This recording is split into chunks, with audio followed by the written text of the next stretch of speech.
ఈ రోజున జనసేన పార్టీ తరఫున విద్యావంతుల ఆత్మీయ సమావేశాన్ని ఏర్పాటు చేసినటువంటి మిత్రులు రవీంద్ర గారు, హరి గారు, వారి మిత్ర బృందం, అట్లానే ఈ సమావేశానికి ఇచ్చేసినటువంటి ఎన్నికల జనసేన పార్టీ పార్లమెంటు పరిశీలకులు నాయబ్ కమల్ గారు, మాజీ శాసనసభ్యులు మిత్రులు కిలార్ రోసి గారు, సోదరులు గాదె వెంకటేశ్వర గారు, అట్లానే మరో ముఖ్య అతిథి ఎప్పుడు కూడా మాధవి గారు ఏ మీటింగ్కి వెళ్ళలేదు.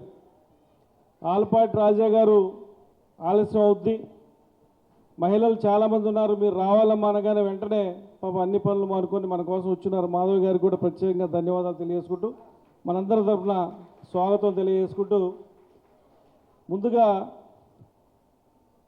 అందరూ చెప్పినట్టుగా ఉపన్యాసాల జోలికైతే పోను, ఎందుకంటే ఇప్పుడే చెప్పారు మీరు 7:30 వరకు కూడా స్కూల్లో ఉండాలని. మీ యొక్క టీచర్స్ అందరి తరఫున మేనేజ్మెంట్కి ఒక డిమాండ్ పెడుతున్నాను నేను. ఈరోజు ఇక్కడ ఇచ్చారు కాబట్టి రేపు సెలవు ఇవ్వమని అడుగుతాం. ఇక్కడికి వచ్చాం కాబట్టి రేపు సెలవు అడుగుతాం, అందులో ధర్మం ఉంది. హాఫ్ డే అన్నా ఇవ్వండి ప్లీజ్. సరే పోనీ ఎలక్షన్ రోజు సెలవు ఇవ్వమని అడుగుతాను. ఓకేనా? ఫిక్స్ అయిపోయారు. ఓకేనా? Thank you. మనందరికీ ఎలక్షన్ రోజు సెలవు వచ్చేసింది. ఓకే, థ్యాంక్ యూ అండి. అట్లానే ఆలపాటి రాజేంద్ర ప్రసాద్ గారి గురించి ప్రత్యేకంగా రాజకీయ పరంగా ఎవరు ఏం చెప్పాల్సినటువంటి అవసరం లేదు. ఎందుకంటే 35 సంవత్సరాలుగా ఆయన రాజకీయ జీవితం ప్రారంభమైందే విద్యార్థి దశ నుంచి యువత అధ్యక్షుడిగా పనిచేస్తూ. అంటే ఆయనకి ఎప్పుడూ కూడా ప్రజా సమస్యలపై అవగాహన ఉన్నటువంటి వ్యక్తి రాజేంద్ర ప్రసాద్ గారు.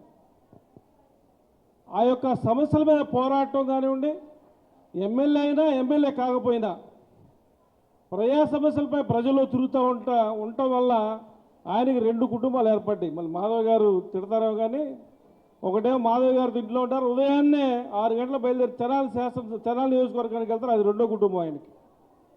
అంటే నియోజకవర్గానికి కూడా ఒక కుటుంబంలాగా భావిస్తారు ఆయన. అంత నిబద్ధతతో పనిచేస్తూ ఉంటారు.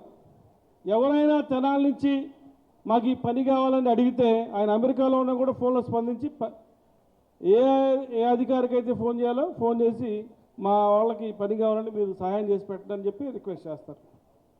ఫస్ట్ రిక్వెస్ట్ చేస్తారు, తర్వాత పని అయ్యే విధంగా పని చేయించి పెడతారు.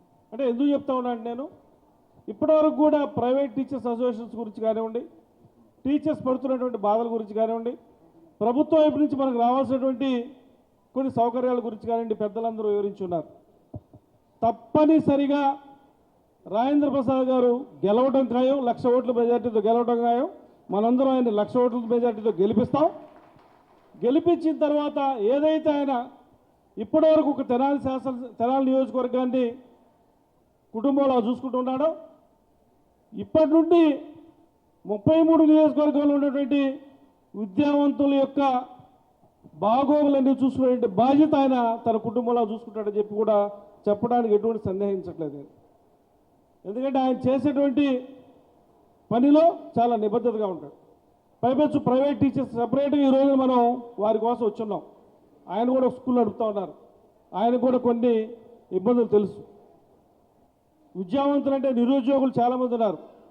నిరుద్యోగులు సమస్యలను ఏ విధంగా ప్రభుత్వం దృష్టికి తీసుకెళ్లాలో, మరలా ఆయన అందరిలాగా వెళ్ళి చంద్రబాబు గారి దగ్గర కానీ సార్ మాకు ఇవాళ ఒక లెటర్ ఇచ్చి వచ్చే వ్యక్తి కాదు. చంద్రబాబు గారితో పోరాడి మాకు ఇది కావాలి, మీరు చేసి పెట్టాలి, మీరు సాధ్యం అవుతుంది, మీరు చేస్తేనని వెంటబడి పనిచేయించుకునే వ్యక్తి ఆలపాటి రాజేంద్ర ప్రసాద్ గారు. ఎందుకంటే మేము స్వయంగా చూస్తూ ఉన్నాం ఆయన్ని, ఆ విషయాన్ని మీ అందరికీ విన్నవిస్తూ ఉన్నాం. కాబట్టి మనం చేయాల్సిందా ఒకటే, ఎన్నికల రోజున ఆలపాటి రాజేంద్ర ప్రసాద్ గారి యొక్క సీరియల్ నెంబర్ కూడా 1 వచ్చింది, మనం కూడా 180. మనతో పాటుగా మన స్నేహితులందరినీ మా అధ్యక్షుల వారు మీకు ఏదో 5గురు అన్నారు కానీ కాదు, 10 మందిని తీసుకెళ్లాల్సిందే. మనం ఎవరైతే మన చుట్టుపక్కల ఉన్నటువంటి 10 మంది ఉన్నారో 10 మందితో మనం మాట్లాడి, ఇది పవన్ కళ్యాణ్ గారి ఆదేశంగా మనం భావించాలి. పవన్ కళ్యాణ్ గారు ఒకటే చెప్పారు, కూటమి ధర్మంగా రాజేంద్ర ప్రసాద్ గారు తెనాలి నియోజకవర్గాన్ని కూటమి రకంగా జనసేన పార్టీకి కేటాయించినప్పుడు నిబద్ధతతో పనిచేసి శాసనసభ్యులుగా నాదెండ్ల మనోహర్ గారిని గెలిపించున్నారు. కాబట్టి మనం ఇంకా ఎక్కువ ధర్మంగా 33 నియోజకవర్గాల్లో ఎవరైతే ఉన్నారో జనసేన పార్టీకి సంబంధించినటువంటి నాయకులు ఎవరైతే ఉన్నారో, నిరుద్యోగులు ఎవరైతే ఉన్నారో, ఉపాధ్యాయులు ఎవరైతే ఉన్నారో, ఓటు ఉన్న ప్రతి ఒక్కరూ కూడా రాజేంద్ర ప్రసాద్ గారి గెలుపులో మీరు భాగస్వామ్యం కావాలని చెప్పి పవన్ కళ్యాణ్ గారు ఇచ్చిన పిలుపు మేరకు ఈ రోజున ఈ సమావేశాన్ని ఏర్పాటు చేయడం, రవీంద్ర గారు చేయటం, వారు హరిగారు ఆ రోజు హరిగారు స్కూల్కి వెళ్ళిన రోజు వచ్చింది ఈ యొక్క సంభాషణ. సెపరేట్గా మనం ఒక మీటింగ్ పెడదాం, కూటమిలో ఉన్నా కూడా జనసేన పార్టీకి సంబంధించి ఒక మీటింగ్ పెడదామని చెప్పి ఈ సమావేశాన్ని ఆ రోజు అనుకోవటం, అప్పటికి కూడా 1-2 రోజుల్లోనే ఈ యొక్క సమావేశాన్ని సక్సెస్ చేసే విధంగా వాళ్ళందరూ కృషి చేశారు. వారికి మరొకసారి జనసేన పార్టీ తరఫున, పవన్ కళ్యాణ్ గారి తరఫున, మా అందరి తరఫున ధన్యవాదాలు తెలియజేసుకుంటూ మరొక్కసారి మీకు కూడా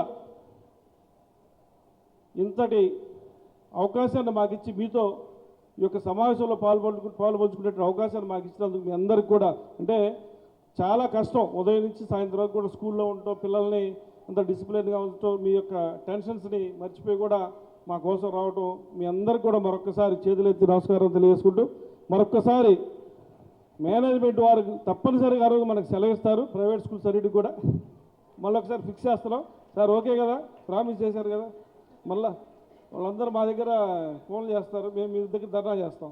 27 ఖచ్చితంగా సెలవిస్తాం.